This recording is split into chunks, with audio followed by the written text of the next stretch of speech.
ကဲလို့အားလုံးမင်္ဂလာပါကဲကျွန်တော်တို့ YouTube မှာရှိနေတဲ့ဒုတိယချစ်ဝါသနာရှင်များပြည်သူအားလုံးမင်္ဂလာပါဗျာကျွန်တော်တို့ဒီ9ရက်နေ့ရစပြီးတော့ကျွန်တော်တို့ဒါ9ရက်နေ့ဒီပေါ့နော်တွားတဲ့ပမာဏလေးဒီပေါ့နော်ဒါတော့ဒီချိန်မှာကျွန်တော်တို့ဒါဒီနေ့ကကျွန်တော်ဒီ channel အသစ်ကလေးကျွန်တော်ပြန်ထောင်ထားတယ်ပေါ့ဒီ channel အသစ်ကကိုသားကဒီ YouTube channel ကဒီပထမ channel တွေကြောက်သွားဒီ channel လေးကမှကျွန်တော်ကိုရီမာတွေကိုလည်းပြန်ခေါ်ပါဘာလို့ကျွန်တော်ဒီ channel ကကြာကျွန်တော်တို့ကYouTube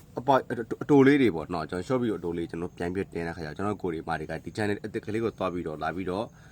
subscribe လုပ်ပြီးထားတော့အားလုံးကိုမြင်တဲ့ကြိုင်ခိုင်းခြင်းတဲ့ကျွန်တော်ကိုရီမာတွေ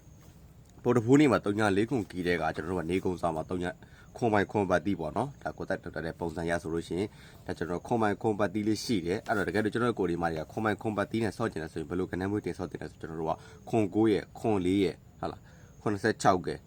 ဒီလိုကနန်းလေးတွေကျွန်တော်တို့ကတင်ပြီးတော့အော်ရိုက်တင်တယ်ဒါနေကုန်းစားမှာဆိုရင်ခွန်ပိုင်ခွန်ပတ်တီးရှိတယ်304ခုကီနော်ဒါပုံမှန်လေး3သိန်းနဲ့ကားလေးဖြစ်တယ်ဒါကျွန်တော်ကိုရီမာတွေ like လေးကိုမြင်တွေ့ပြီဆိုတာလည်းကျွန်တော်ကိုရီမာတွေ YouTube channel လေးကို subscribe လုပ်ပေးထားခဲ့ကဲအားလုံးပဲ notify လေးနဲ့ notify တွေအားလုံးပဲတက်ရောက်နေပြီဒါပေမဲ့ကိုသားအားလုံးကိုပြရရခံနေတယ်ကျွန်တော်ကိုရီမာတွေအားလုံးပဲ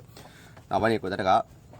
like လေးတွေပုံမှန်လွှင့်မှာဖြစ်တဲ့ကြောင့်ကျွန်တော်ကိုရီမာတွေကဒီ YouTube channel လေးကို subscribe လုပ်ပေးဖို့အတွက်အားလုံးကိုမြတ်တဲ့ချက်ခံနေပါတယ်